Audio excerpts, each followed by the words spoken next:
kita langsung ke Jerman dulu, ke Uni Cynthia Utami, udah bersama kita. Silakan Uni Cynthia. Ya, terima kasih Profesor. Assalamualaikum warahmatullahi wabarakatuh. Waalaikumsalam warahmatullahi wabarakatuh. Terima kasih sebelumnya untuk Profesor dan teman-teman rekan-rekan yang sudah memberikan saya kesempatan untuk berada di tengah tokoh-tokoh hebat Minangkabau, dan saya pun bangga sebagai bagian dari Minangkabau. Dan perkenalan sedikit, nama saya Cynthia Utami, lebih akrabnya dipanggil Icin, seorang mahasiswi Minang, suku Tanjung yang sekarang berkuliah di Martin Luther University, Kota Halle, Jerman, dan masih menimba S1. Barangkali kalau dibandingkan teman-teman yang lain, Masya Allah, ini saya masih sedikit ya pengalamannya. Orang Minang itu menurut saya hebat. Dan orang Minang itu banyak sebagai perantau, buktinya banyak pelajar-pelajar Minang yang ada di luar negeri. Tapi apa cukup sampai di situ? Apa kita cuman nyaman sampai di masalah itu? Orang Minang itu hebat, kita Minang. Nah, itu kan mereka yang hebat. Apakah kita sebagai orang Minang itu juga sudah cukup hebat? Apakah kita sudah bisa mempertanggungjawabkan hal itu? Terus masalah sekarang tentang pemuda, tentang anak muda, globalisasi, kemajuan teknologi, jangan sampai malah membuat kita itu meninggalkan nilai-nilai budaya.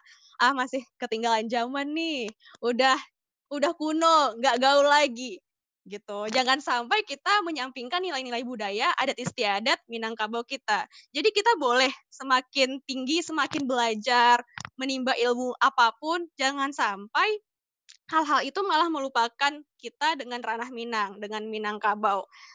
Terus beranjak dari situ, saya bersama teman-teman saya, bersama Tarik juga, sedikit cerita dari Tarik tadi, memotivasi saya untuk mendirikan IPMI, Ikatan Pelajar Minang Internasional, yang alhamdulillah sudah semakin dikenal. Kalau dulu masih dipandang sebelah mata nih, anak-anak S1 loh sebenarnya pendiri-pendirinya itu. Tapi alhamdulillah kita semua punya visi yang sama, untuk memajukan ranah Minang, untuk berkontribusi, punya di 3 divisi, pendidikan, sosial budaya, agama, dan semuanya itu emang kita butuhkan untuk ranah Minang. Dan dari pengalaman itu, ternyata banyak anak-anak Minang yang memang di Minangkabau itu masih kekurangan motivasi untuk belajar. Jangankan untuk mendapatkan beasiswa, untuk belajar aja mereka kurang motivasi. Dari sanalah IPMI bergerak, memberikan kontribusi untuk memajukan ranah Minang. Dan pernah saya alami sendiri waktu pulang ke Padang ya. Saya berinisiatif dengan teman-teman melakukan aksi sosial. Ibaratnya bersih-bersih pantai Padang gitu. Cuma di satu titik. Tapi dari sana, alhamdulillah ada 15 orang yang bergabung. Dari saya berpikir, titik itu bisa bersih. Nah, apalagi kalau misalnya anak-anak Minang ini bersatu gitu. Pelajar-pelajar, pemuda-pemuda itu bersatu. Mungkin sepanjang pantai Padang bisa bersih. Atau ada penggalangan dana yang emang pelajar Minang di rantau itu membutuhkan. Dari beberapa orang aja, kita bisa meringankan beban mereka. Nah, apalagi kalau misalnya semua anak Minang ini bersatu gitu. Saya yakin Minangkabau itu akan semakin terang, cerah, dan akan semakin maju gitu. Jadi pesan saya sih, dari sini saya juga akan merangkul teman-teman yang lain, pelajar pemuda Minang, hilangkan ego kita titelnya apa, hilangkan ego organisasi kita, kayak, oh organisasi saya lebih oke nih, atau hilangkan universitas kita ini sama-sama berdarah Minang gitu. Saya yakin kalau misalnya tujuan kita itu udah sama, pengen berkontribusi untuk memajukan ranah Minang, ini bakal lahir gebrakan luar biasa untuk ranah Minang. Dan lagi, pelajaran yang dapat saya ambil selama merantau ini, yang alhamdulillah baru 6 tahun sebenarnya di Jerman, orang Minang, pelajar pemuda Minang ini semangat belajarnya luar biasa.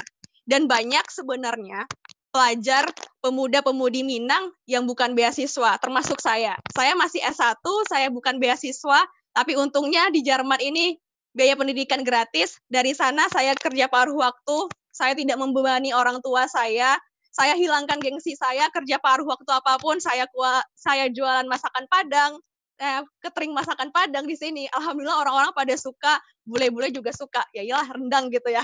Nomor 1, makanan terenak. Terus saya kerja apapun, pernah di pabrik, pernah di parkiran, jadi tukang parkir, apapun kerjaannya yang penting halal dan intinya tetap nanti saya sukses, saya bisa memberikan kontribusi saya untuk ranah Mina. Mungkin dari sana aja dan intinya konklusinya ya kita harus terus belajar dan apapun yang kita pelajari itu kita terapkan ke lingkungan kita. Apa gunanya kita sukses tapi kita nggak ada apa-apanya gitu, nggak berguna untuk orang lain termasuk untuk ranah Minang kita. Mungkin itu ya Profesor. Terima kasih. Terima Assalamualaikum warahmatullahi kasih, wabarakatuh. luar biasa ini Uni Cynthia ya. Kita doakan maju terus ya.